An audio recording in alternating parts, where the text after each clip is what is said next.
Wes nih, background udah oke. Oke, Itu sekarang nyalain. Tinggal harganya berapa SRP-nya? Tolong Pak, dari mana belum pasarnya? Wadah.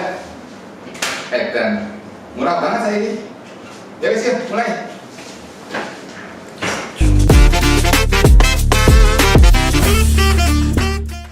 Halo, selamat siang dari Jogja, Sandi dari Jawara Media. Di video kali ini saya kedatangan sebuah VGA card dari brand Yeston. Ya, sebuah brand VGA card dari China yang menurut pengamatan saya sepertinya produknya banyak yang lucu-lucu, yang unik-unik. Saya pernah juga kedatangan VGA card Yeston dengan tema waifu ya, yang di bagian backplate-nya ada gambar karakter anime ya. Dan ini juga beda, ini juga sebuah VGA card dari Yeston dengan aksen warna ungu atau pink ya. Saya sih lebih suka nyebut ungu ya. Yang secara appearance jelas berbeda daripada VGA card kebanyakan yang ada di market. Ya, ini adalah Yeston Game S dengan chipset AMD Radeon RX 6800. Oke, sebelum bahas VGA card-nya, saya akan bahas dulu tentang chipsetnya ya.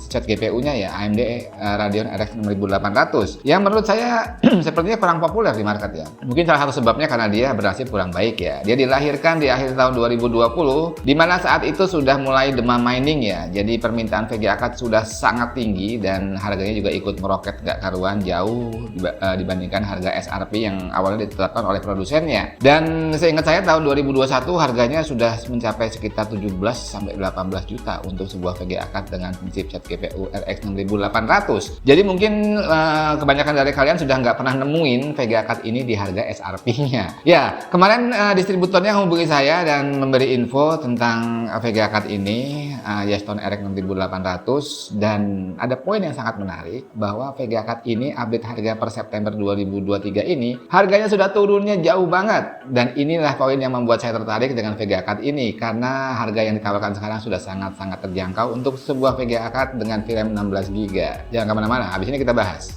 Ya, RX 6800 sendiri disiapkan oleh AMD, si pembuat chipsetnya ini, untuk mengisi segmen mid to high ya. Jadi kalau kalian paham tentang penamaan VGA card Radeon, 6800 ini harusnya ada di atasnya 6600 series, juga ada di atasnya 6700 series. Kalau di seri 6800 ada dua seri ya, 6800 dan 6800 XT. Di atasnya ini masih ada 6900 series. Kita ini dulu spesifikasinya ya secara umum ya. Ya, ini RDNA 2 karena 6000 series ya, pasti arsitekturnya RDNA 2. Ini codename-nya Navi 21. Dibuat dengan fabrikasi 7 nanometernya TSMC dan ini memiliki base clock 1,7 GHz dengan maksimum boostnya di 2,1 GHz. Terus dilengkapi dengan 3840 stream prosesor dan 60 CU compute unit, yang setiap compute unitnya memiliki satu buah ray tracing core. Jadi ray tracing core-nya ada 60, memiliki 16 GB VRAM GDDR6 dan interface-nya 256 bit. Ini membutuhkan 2 pin ya, 2 pin PCI Express 8 pin, dan total board power yang diklaim oleh AMD maksimalnya 250 watt. Oke, kita coba lihat ya dari produk Yestonnya ya. Ini Game S serinya RX 6800 seperti ini, cukup stand out dengan aksen warna ungu yang cukup kentara. Secara build quality saya cukup acungi jempol ya. Ini serius banget, kelihatannya serius dan premium ya, karena dari berat juga sudah terasa agak berat. Ya, bahan plastik bagian depan untuk yang aksen ungunya ini dari logam, backplate-nya tebal banget dari logam.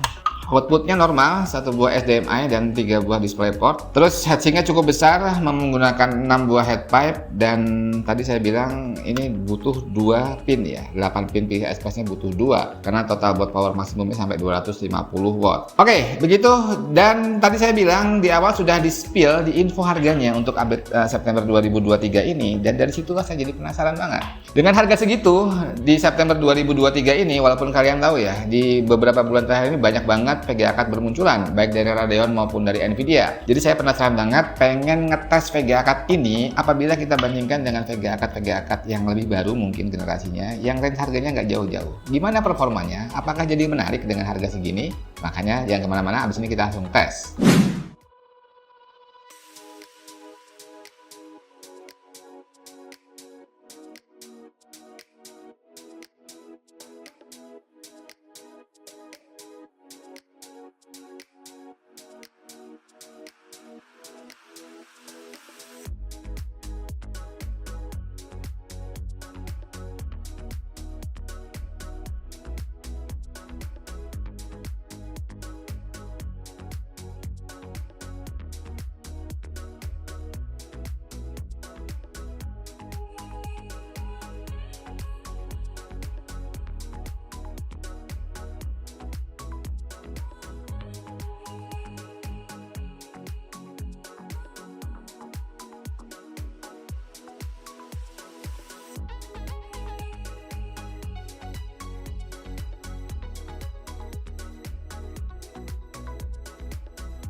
Ya, sudah kita coba beberapa tes singkat tadi, beberapa title game, beberapa synthetic benchmark, dan juga beberapa simulasi GPU render ya. Jadi kita lihat di gaming dulu ya. Dari 4 title game yang kita coba, 3 games itu unggul 6800 dibandingkan 4060 Ti 8GB.